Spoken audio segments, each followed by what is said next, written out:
Hello, আসসালামু আলাইকুম everyone. সবাই কেমন আছেন? আশা করি সুস্থ আছেন, ভালো আছেন।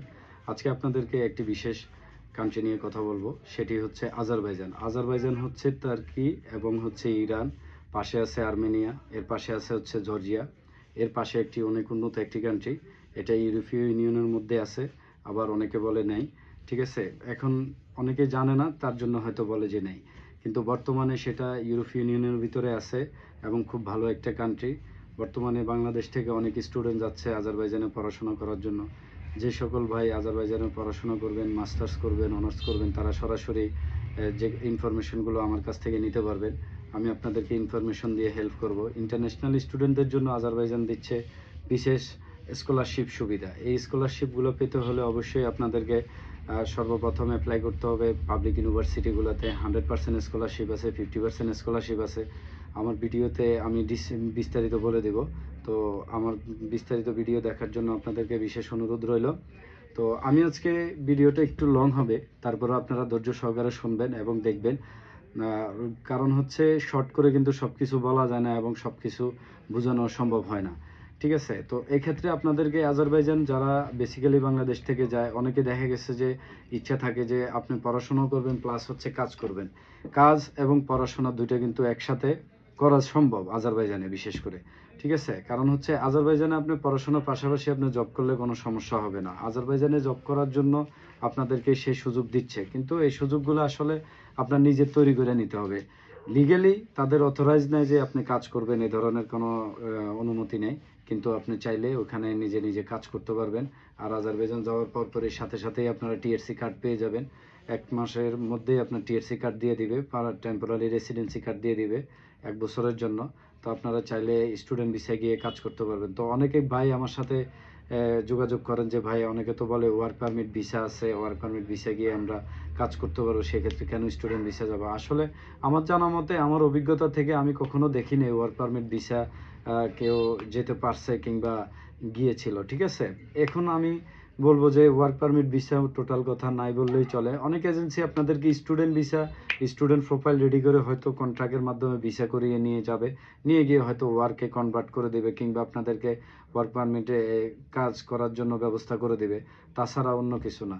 আজারবাইজানে আপনারা পড়াশোনার পাশাপাশি ফুড ডেলিভারি যে জবগুলো আছে এগুলো করতে পারবেন। আর আপনারা যদি ড্রাইভিং লাইসেন্স নেন ভালো একটা ইনকাম করতে পারবেন।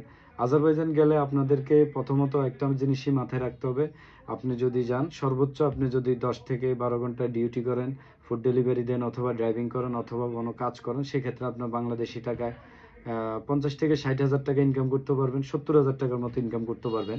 ধরেন সর্বোচ্চ ৭-৮ ঘন্টা ১০ ঘন্টা ডিউটি করলে। তো এর মধ্যে দেখা গেছে যে আপনার ২০-৩০,০০০ টাকা আপনার ফুড অ্যান্ড অ্যাকোমোডেশনের জন্য চলে যাবে। থাকা খাওয়া খরচ হিসাবে চলে যাবে। এর জন্য আপনি এটা ধরে নিবেন। মোটামুটি ৫০,০০০ টাকা এবং ৪০ থেকে ৫০,০০০ টাকার মতো আপনারা সেভ করতে পারবেন স্টুডেন্ট হিসাবে গিয়ে কাজ করলে।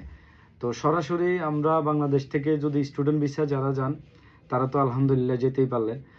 যে সকল ভাই স্টুডেন্ট ভিসা যেতে পারবেন না, আপনাদের ইয়ে নেই, তারা আরেকটা ওয়ে আছে, সেটা হচ্ছে দুবাই, সৌদি আরব, মালয়েশিয়া, সিঙ্গাপুর, তারপরে হচ্ছে লেগে কাতার, ওমান, বাহরাইন, কুয়েত। এখানকার ৬ মাসের যদি আপনার রেসিডেন্সি কার্ড থাকে, মানে ভিসার মেয়াদ আকামা যদি ৬ মাস থাকে, সেক্ষেত্রে আপনি আজারবাইজান অনারেবল ভিসা যেতে পারবেন। আপনাদেরকে এয়ারপোর্ট থেকে আপনার অনারেবল ভিসা দিয়ে দিবে। তো এখানে আরেকটা প্রশ্ন আছে, ইমিগ্রেশনে আপনি যদি কথা বলার মতো যদি অ্যাবিলিটি না থাকে, সেক্ষেত্রে আমি মনে করি যে আপনাদের না যাওয়াই ভালো।